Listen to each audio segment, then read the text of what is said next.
이제 하나님 말씀 받도록 하겠습니다. 여호수아 1장 1절부터 9절까지 한 절씩 교독해 나가도록 하겠습니다. 제가 먼저 하나님 말씀 읽겠습니다. 여호와의 종 모세가 죽은 후에 여호와께서 모세의 수종자 눈의 아들 여호수아에게 말씀하여 이르시되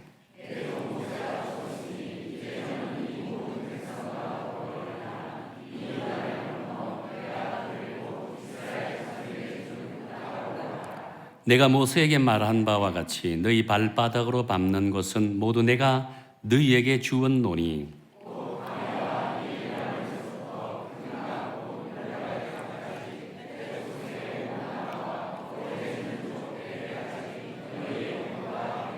내 평생에 너를 능히 대적할 자가 없으리니 내가 모세와 함께 있었던 것 같이 너와 함께 있을 것임이니라.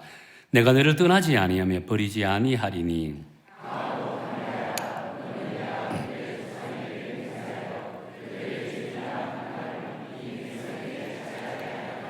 오직 강하고 극히 담대하여 나의 종 모세가 내게 명령한 그 율법을 다 지켜 행하고 우로나 좌로나 치우치지 말라. 그리하면 어디로 가든지 형통하리니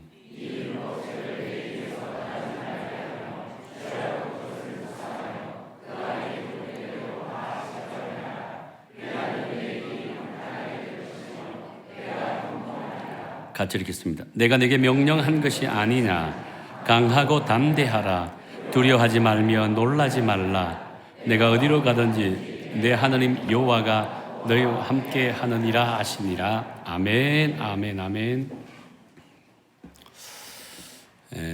요즘 저는 저희 목회에 대해서 새삼 이렇게 막 고민을 하기 시작했습니다. 제가 미국에서 이렇게 있는 기간 동안도 이번 여름에 참 좋은 시간을 많이 가졌습니다. 그러면서 제가 제 목회에 대한 부분으로 고민도 하고 어떤 목회를 해야 될지에 대한 생각도 참 많이 해보았습니다. 제가 교회 부임한 지가 이제 만 딱 2년 됐습니다. 2년 동안 하나님께서 주신 저와 우리 교회에 주신 은혜가 참으로 많았습니다. 외적으로도 크지는 않지만 적은 성장도 주시고 또 내적으로는 건강한 교회의 기틀을 이렇게 마련케 해주신 것이 하나님의 은혜이지 않겠는가라고 생각을 합니다.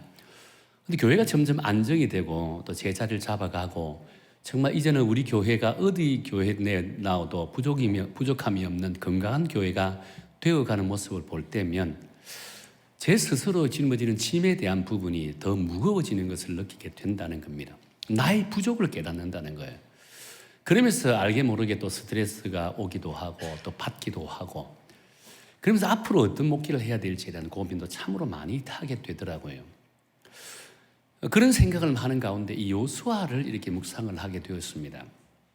이 여호수아를 묵상하면서 저는 지금 1000명도 아이들 해서 1000명도 채 되지 않는 그런 교회 목회를 하는 그런 짐을 지고 있으면서도 어떻게 보면 스트레스 아닌 스트레스를 받고 있고 나의 부족을 많이 깨닫고 힘들다라는 생각을 가지는데 여호수아는 이스라엘 백성들의 지도자입니다.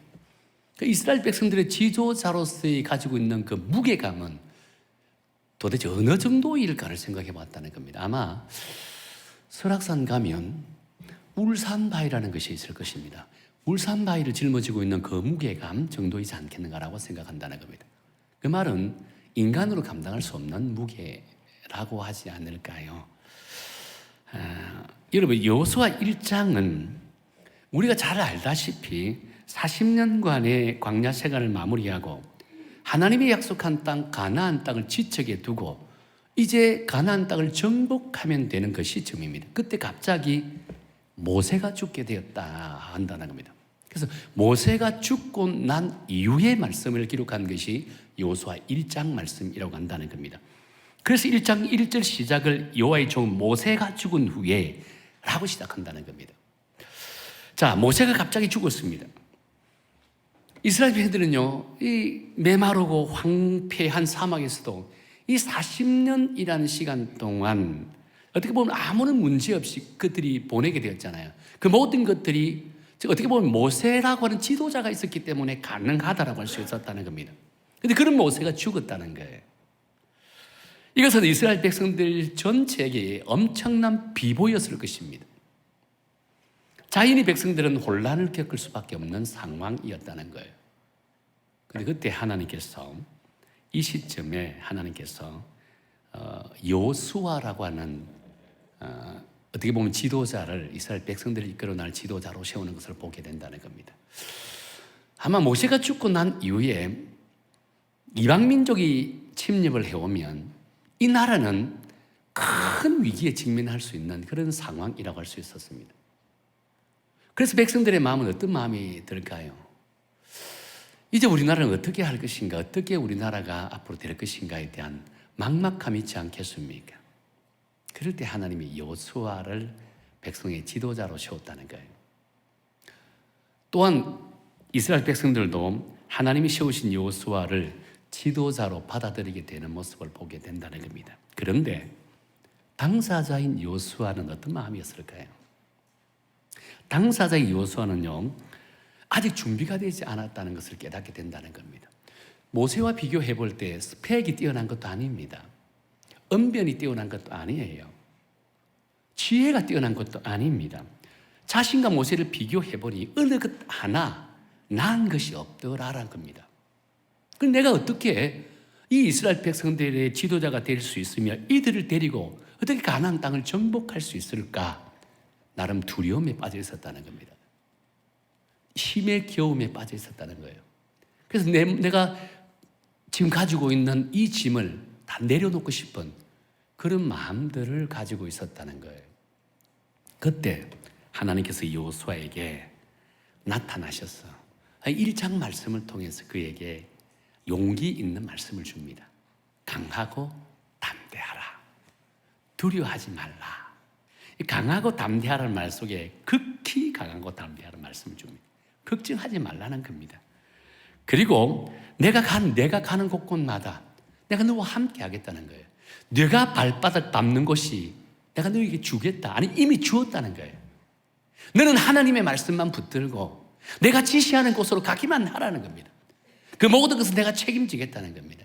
무슨 의미입니까? 네가 지금 짊어지고 있는 그 무거운 짐은 너의 짐이 아니라는 겁니다. 너는 하나님만 바라보게 되면 그 짐은 나의 짐이 된다는 거예요. 하나님만 바라보라는 거예요. 하나님은 의지하고 나가라는 거예요. 그 모든 책임은, 뒷책임은 내가 감당하겠다는 거예요. 그 짐은 내가 대신 짊어지겠다는 거예요. 하나님이 이 약속의 말씀을 여호수아에게 주게 되었다는 거예요.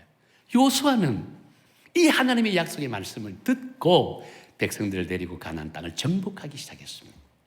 결국 어떻게 됐습니까? 가나안 땅을 정복하는 온전한 이스라엘 민족을 만드는 그런 기틀을 다지게 되는 모습을 보게 되지 않았겠습니까? 자, 그렇다면 하나님께서 두려워 떨고 있는 여호수아에게 가나안 땅을 정복할 지도자로 세우게 하신 키워드가 뭘까요? 키워드. 어떤 말씀을 통해서 두려워 떨고 있는 이 여호수아에게 이스라엘 백성들의 지도자로 세우게 되었을까? 두 가지 관점에서 살펴보기로 합니다. 첫 번째 키워드는요, 자존감입니다. 자존감. 7절 상반절에 보면 이렇게 말씀하죠. 오직 강하고 극히 담대하여라고 합니다. 9절에서도 내가 네게 명령하는 것이 아니냐, 강하고 담대하라, 두려워하지 말며 놀라지 말라라고 말씀하셨습니다. 저는 이 구절을 묵상하면서 하나님께서 여호수아에게 왜 이토록 강하고 담대하라 라고 하는 사실을 강조했을까를 한번 생각해 봤습니다. 사실 담대하라라고 하는 단어의 히브리 원어의 뜻은요, 용기를 가지라입니다. 용기를 가지라. 왜 하나님께서 여호수아에게 용기를 가지라고 말씀하셨을까? 이 말씀을 묵상하면서 나름대로 내린 결론이 있습니다.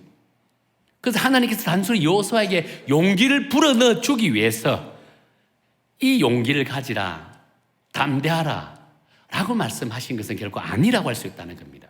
그것은 곧 두려워 떨고 있는 이 여호수아와 이스라엘 백성들에게 자존감을 회복하기 위해서 주신 말씀이라고 할 수 있다는 거예요. 사실 여호수아와 이스라엘 백성들은 자신들이 상대해야 될 가나안 땅에 있는 그 적들이 자신들보다 강한지에 대해서 알 필요는 없습니다. 그들이 집중적으로 생각해야 될 것은 지금 자신들이 하나님의 백성으로서 얼마만큼 자존감을 가지고 있는지를 스스로 점검해 볼 필요가 있다는 겁니다. 다시 말해서 자기 자신을 얼마나 잘 알고 있는가를 체킹해 볼 필요가 있는 거예요. 그것이 승리를 위한 가장 중요한 키워드가 되어진다는 겁니다. 여러분, 하나님의 자녀로서의 자존감을 갖는 것이 여러분 얼마나 대단히 중요하다고 할 수 있을까요? 그런데 지금 이스라엘 백성들은 하나님의 자녀로서의 자존감을 상실하고 있다는 거예요. 내가 누구인지를 모른다는 겁니다. 내가 어떤 존재인지를 온전히 깨닫지 못하고 있다는 겁니다. 내가 누구인지를 알지 못하니까 지도자만 죽어도 불안에 떨기도 하고, 적군만 바라보다 불안에 떨기도 하고, 아주 단단한 성만 봐도 두려워 떨기도 하고, 그냥 막막하다는 겁니다. 그래서 하나님께서 여호수아에게, 이스라엘 백성들에게 주신 말씀은 너희들이 누구인지를 정확하게 인식하라는 겁니다. 내가 누구인지를 알아라는 겁니다. 나와 너희의 관계를 정확하게 깨달으라는 겁니다. 여러분, 여호수아와 이스라엘 백성들이 광야로 나오기 전에 어떤 존재였습니까? 애굽의 노예로 살았잖아요. 제가 금요일날 말씀을 전했습니다. 그때 금요일 저녁에 금요기도 때 말씀을 들은 분들은 대충 알 겁니다. 사실 이스라엘 백성들이 애굽에서 430년이라는 시간 동안, 430년이라는 시간 동안 우리 애굽의 종처럼 살았다라고 되어 있지만 실제로 그렇지 않습니다. 그들이 요셉을 아는 왕으로 인해서 고센이라는 땅을 불화받았습니다. 이 고센 땅은 아주 물이 풍성하고 농사만 지면 풍성케 하고 얼마든지 그곳에서 목축업을 할 수 있을 정도로 비옥한 땅이었습니다. 비옥한 땅을 불화받아서 이스라엘 백성들이 그곳에서 살았다는 겁니다. 그러니 그 짧은 기간 동안에 엄청나게 많은 큰 민족을 이룰 수 있었다고 한다는 겁니다. 그런데 요셉을 알지 못하는 왕이 등장하자부터 그들의 꿈이 깨어져 버립니다. 희망이 사라져 버렸다는 거예요. 그런데 요셉을 알지 못하는 왕이 등장할 때까지 몇 년 정도 그들이 평안하게 살았냐면요, 약 한 350년, 40년, 50년 정도를 요셉을 앓는 왕들로 이래서 특혜를 받으면서 살았습니다. 그 나머지 430년 가운데 나머지 80년 기간 동안에는요, 요셉을 알지 못하는 왕으로 인해서 그때부터 비로소 그들은 노예 같은 생활을 살았다는 겁니다. 왜냐하면 그 당시 요셉을 알지 못하는 왕은 애굽의 왕으로서 토목적인 일들을 너무나 많이 했습니다. 변방에 엄청나게 큰 성들을 만들고 또 운하를 만들었습니다. 여러분, 나일강과 아라비안만 연결하는 그 운하 아시죠? 그 운하가 얼마나, 그 운하를 건축하기 위해서 엄청나게 많은 에너지를 쏟아야 되고 지금 위험한 공사를 할 수 있습니다. 그 모든 공사에 이스라엘 백성들이 동원됐다는 겁니다. 또 애굽에는 엄청나게 화려한 신전들이 많습니다. 그 신전 공사에도 이스라엘 백성들이 동원됐다는 겁니다. 그런데 그들이 동원될 때 근데 임금을 주고 동원한 것이 아닙니다. 강제 노역이었다는 겁니다. 마치 노예처럼 채찍을 맞으면서 그 공사하는 일을 감당했다는 겁니다. 80년 동안 그런 일들만 했다는 거예요. 그래서 80년의 시간 동안은 이스라엘 백성들이 애굽의 노예로 사는 것을 보게 된다는 거예요. 자, 그런데 여러분, 이 노예가 알게 모르게 이스라엘 백성들에게서 80년이라는 시간 동안 노예로 살다 보니 그들의 마음속에, 성량 속에 노예 근성이란 게 남아 있었다는 거예요. 이제 모세를 통해서 출애굽했습니다. 광야에 40년 시간 보냈습니다. 광야에 생활하는 동안에 그들 속에 버려지지 않는 것이 있는데 그것이 바로 노예 근성이라는 것을 버리지 못하고 있다는 거예요. 제가 노예 근성에 대해서 사전적 의미를 한번 찾아보았습니다. 찾아보니까 이렇게 돼 있더라고요. 무슨 일이든지 주체성 없이 남이 시키는 대로 하거나 남의 눈치만 살피는 성질이라고 돼 있더라고요. 한마디로 자신의 주관이 없다는 거예요. 그러다 보니까 남의 눈치만 보게 되고 결국 스스로는 아무것도 할 수 없는 존재가 되어버리고 말았다는 거예요. 이것이 노예 근성입니다. 지금 이스라엘 백성들은 이 노예 근성으로 꽉 차 있다는 것을 보게 되어진다는 거예요. 언젠가 TV 시사 프로그램에 이런 내용이 방영된 적이 있었습니다. 어떤 부모가 지능지수가 조금 낮은 아들을 찾기 위해서 방송국에 도움을 요청했습니다. 이 방송국에서는 그 아들을 찾기 위해서 전국에 수소문 해보니까 저 밑에 남부 쪽에 외딴섬에 양식장 일을 하는데 강제로 잡혀가는 것을 보게 되었다는 겁니다. 그래 기자가 그것이 이제 들어가서 밀착 취재를 했습니다. 잠입해서 지지를 했다는 겁니다. 그러니까 하루에 13시간 동안 노동 착취를 당하며 그 주인과 동료들로부터 끊임없이 폭행을 당하고 있더라는 겁니다. 그래서 이제 기사와 부모와 경찰을 동원해서 이제 들이닥쳤습니다. 그 아들을 구출해내려고. 아들을 만났잖아요. 오랜 시간 아들이 떨어졌습니다. 이제 오래간만에 만났습니다. 어떻게 했습니까? 얼마나 반갑겠습니까? 근데 아들의 모습은 의외입니다. 부모를 반갑게 여기지 않습니다. 부모가 이제 집에 가자고 하니까 집에 갈 마음이 없다는 거예요. 막무가내 집에 안 가겠다는 겁니다. 막 울면서 집에 안 간다라고 소리를 지르는 거예요. 깜짝 놀랐습니다. 여러분, 13시간 동안 노동 착취를 당하며 온갖 폭행을 당했던 이 아들이 이제 부모를 만나서 집에 가자니까 집에 안 가겠다고 지금 손살이를 하는 거예요. 그래서 PD와 부모가 설득해서 억지로 그 아이를 차에 태웠습니다. 근데 차에 태우는 순간 두리번 눈치를 보다가 갑자기 막 울음을 터뜨립니다. 그러면서 하는 말이 집에 가고 싶다는 거예요.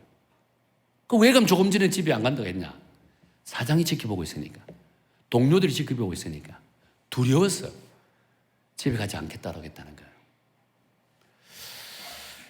이런 사례에 대해서 한 정신과 의사가 이런 말을 했습니다. 그 청년에게 노예 근성이 남아있기 때문에 있어. 노예 근성이 있어서 그렇다고 한다는 거예요. 이 노예 근성은 사람들을 두려워해서 스스로는 결코 자기가 속해 있는 환경을 탈출하지 못하게 한다는 겁니다. 혹시라도 탈출하게 되면 또다시 잡혀와서 이전보다 더 심하게 폭행을 당할까 봐 두려워서 아예 탈출하겠다라고 하는 그 의지를 완전히 꺾어버린다라고 합니다. 스스로가 꺾어버린다라고 한다는 거예요. 오늘 본문에 등장하는 여호수아와 이스라엘 백성들이요, 이런 노예 근성을 가지고 있었다라고 할 수 있다는 겁니다. 그들은 광야 생활 내내 얼마나 많이 모세를 향해 불평불만을 쏟아냈습니까? 차라리 그냥 무리를 애굽에 두지, 물이 조금 부족한다고, 양식이 조금 부족한다고, 생활이 좀 불편하다고 끊임없이 그 입술을 통해서 모세를 향해서 하나님을 원망을 쏟아냈다는 겁니다. 그냥 애굽에 놔두지 왜 우리를 광야에 불러내 죽게 만드느냐? 차라리 그냥 애굽에서 노예 생활하게 되면 먹고 사는 문제는 아무런 문제가 없지 않겠는가? 왜 우리를 광야에 불러내서 죽게 만드느냐? 끊임없이 그들이 모세를 향해서 하나님의 불평불만을 쏟아냈다는 겁니다. 하나님은 그런 모습을 보고 40년이라는 시간 동안 광야에서 헤매게 만들었습니다. 광야에서 헤매게 만들면서 뭘 빼기 위해서? 노예 근성을 빼기 위함이었다는 거예요. 근데 오늘 본문에 보니까 그 노예 근성이 완벽하게 지금 사라지지 않았다는 거예요. 아직도 그들 속에 노예 근성이 남아있는 것을 보게 된다는 겁니다. 그래서 하나님께서는요, 그들에게 이 노예 근성을 빼고 하나님의 백성으로서의 자존감을 심어주기를 원하셨다는 거예요. 그래서 극히 강하고 담대하라 라고 하는 하나님의 말씀을 그들에게 주었다는 거예요. 사실 사람에게서의 자존감이라는 것은 대단히 중요합니다. 자존감을 얼마나 가지고 있느냐에 따라서 세상을 바꿀 수 있는 지도자가 될 수 있고, 또 반대로 뒷골목에서 그냥 홈리스로서 노숙자로서 평생을 살아갈 수도 있다는 거예요. 여러분, 세계를 정복한 징기스칸은 자존감에 대해서 대단히 많이 강조했다고 합니다. 그러면서 적은 밖에 있지 않고 내 안에 있다는 사실을 강조하면서 이 자존감이 얼마나 중요한지를 끊임없이 그의 부하들과 백성들에게 강조했다고 합니다. 징기스칸의 의록에 보면 이런 글귀가 있으면 제가 한번 읽어드릴게요. 집안이 나쁘다고 탓하지 말라.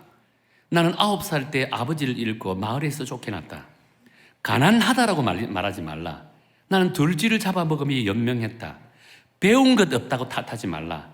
나는 내 이름도 쓸 줄 몰랐으나 남의 말에 귀 기울이면서 현명해지는 방법을 배웠다. 너무 막막해서 포기하겠다고 하지 말라. 나는 목에 칼을 쓰고도 탈출했고 뺨에 화살을 맞아 죽었다가도 살아나기도 했다. 결국 적은 밖에 있는 것이 아니라 내 안에 있다. 나는 태무진이라는 이름 대신에 징기스칸이라는 이름으로 바꿨다.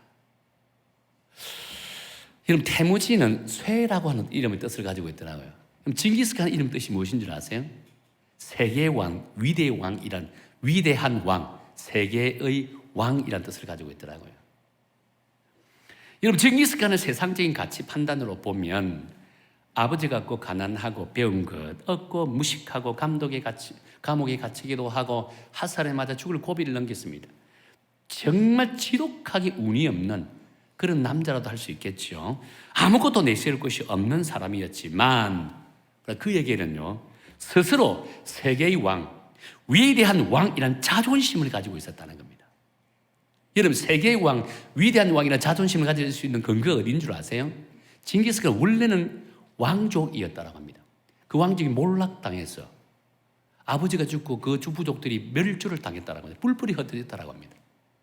그러면서 이런 고통과 고난을 당했다는 겁니다. 그러면서 항상 자기 마음에 나는 위대한 왕이다, 세계의 왕이 될 것이다, 이 자존심을 갖고 있었다는 거예요. 결국 어떻게 됐습니까? 징기스칸이 세계를 정복하는 위대한 왕이 되지 않았겠습니까? 하물며 하나님의 자녀로 택함받은 우리 그리스도인들은요, 이 징기스칸보다 자존감이 뒤떨어질 수 없다라고 한다는 겁니다. 하나님은 어떤 분일까요? 하나님은 일개의 왕이 아니에요. 온 인류를 창조하신 위대한 전능하신 하나님이시라고 할 수 있다는 겁니다. 그 하나님이 우리의 아버지가 되는 거예요.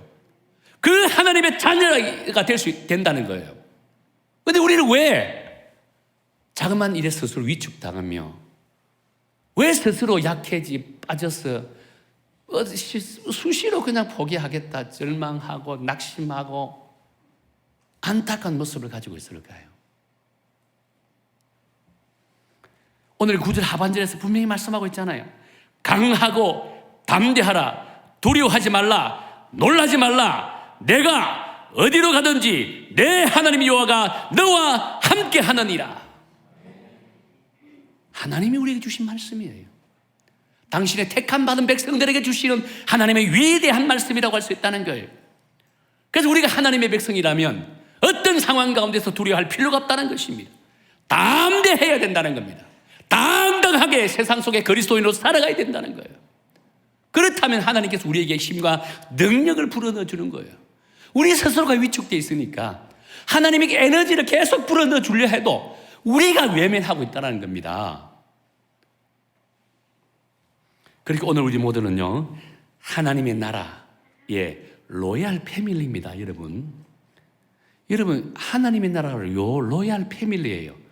이런 자부심을 갖고 여러분 각자 삶의 영역에서 나는 그리스도인입니다, 당당하게 그리스도인으로서 살아서, 여러분 당당하게 나는 그리스도인입니다 외치는 이 자체가 나는 선교사입니다 라고 외치는 겁니다.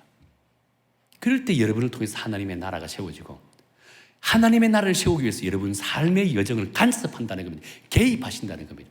여러분의 삶도 풍성한 은혜로운 삶을 살아가게 될 줄로 믿으시길 바랍니다. 또 한 가지, 두 번째는요, 하나님의 말씀입니다.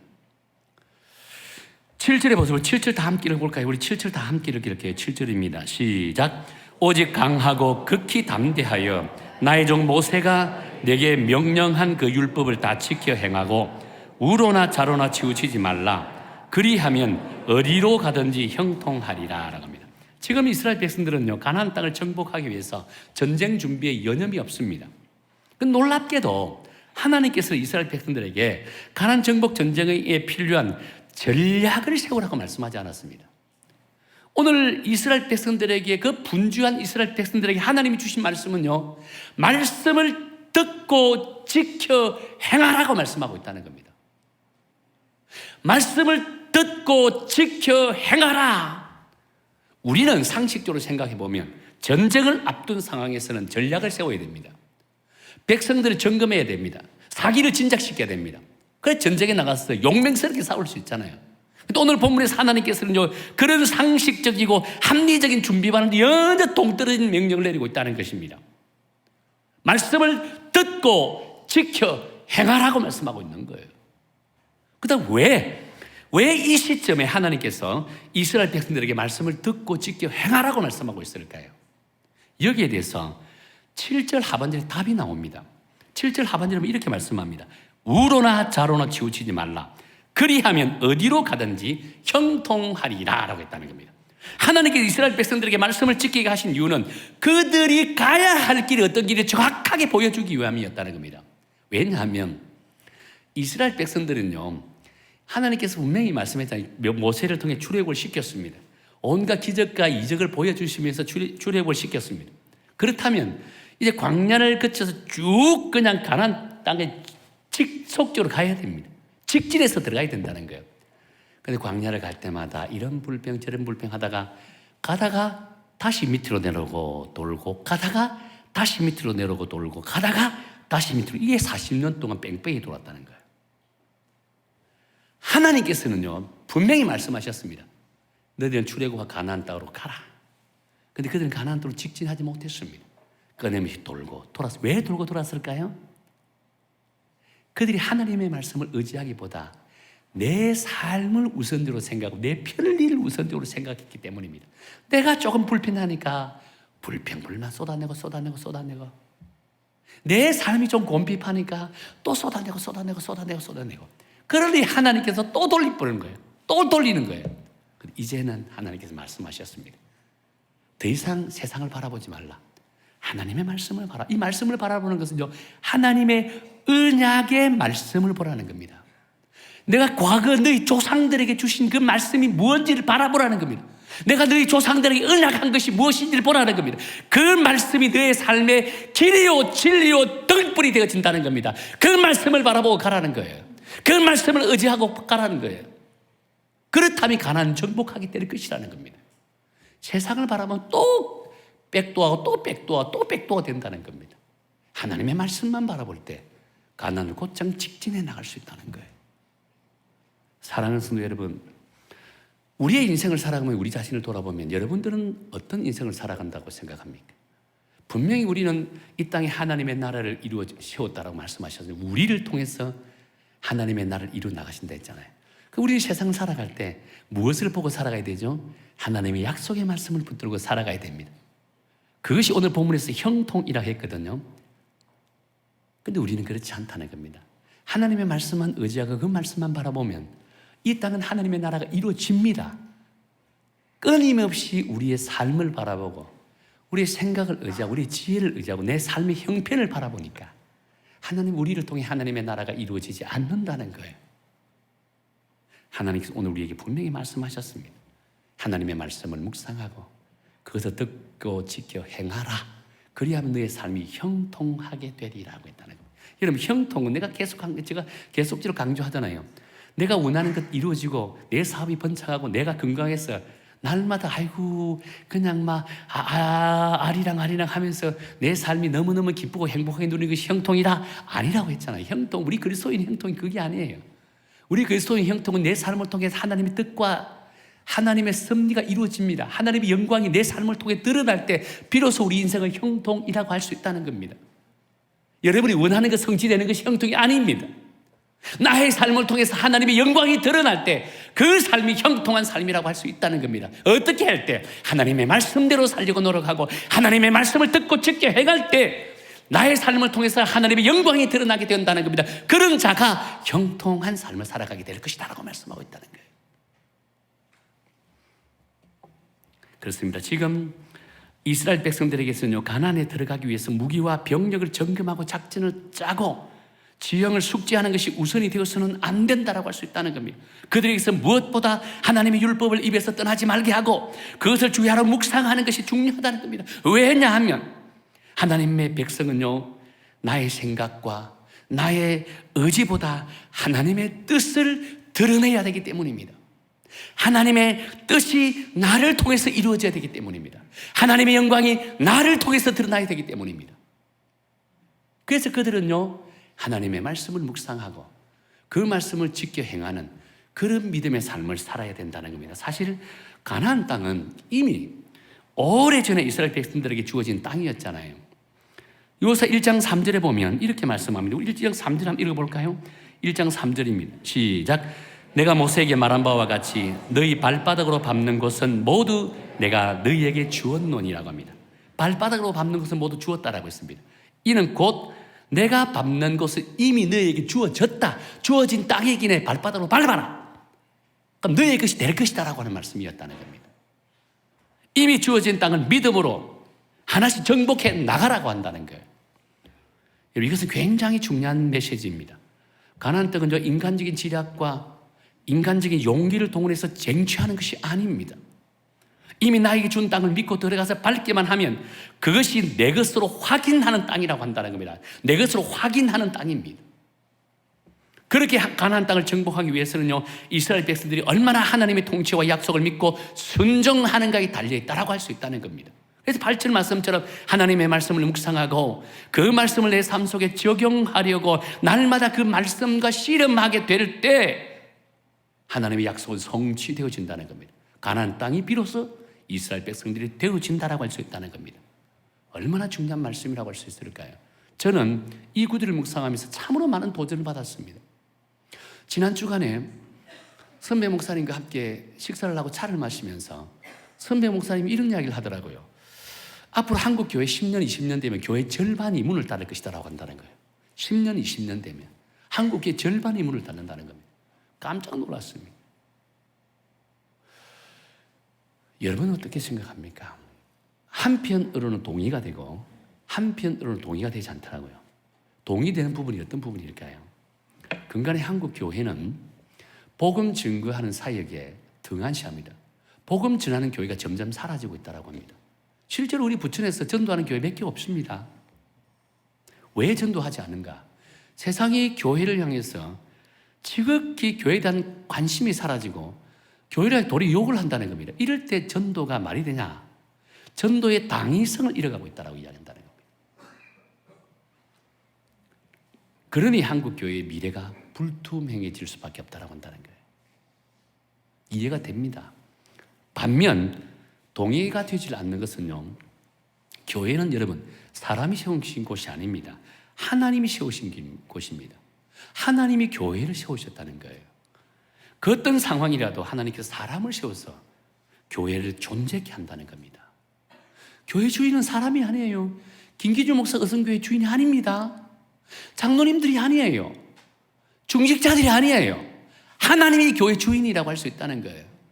하나님이 사람을 세워서 교회를 세워나간다는 거예요. 지금 우리 여성교회가 지금 그렇다고 생각합니다.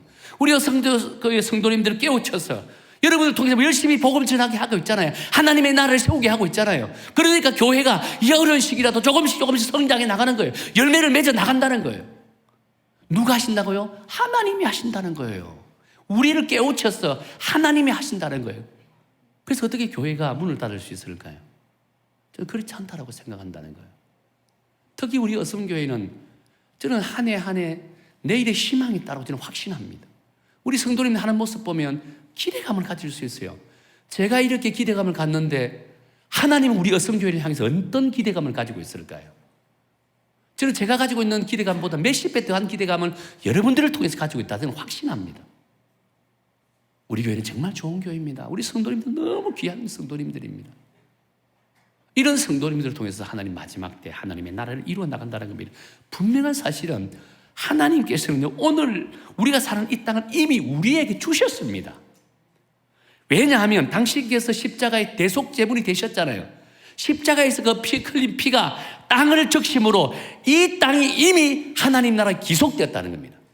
우리는 하나님의 말씀을 붙잡고 세상을 향해서 나아가기만 됩니다. 주의 복을 선포하기만 하면 된다는 겁니다. 그렇다면 하나님의 나라가 이루어진다는 거예요. 우리 교회를 통해서, 여러분들을 통해서 이루어진다는 거예요. 두려워할 필요 없는 거예요.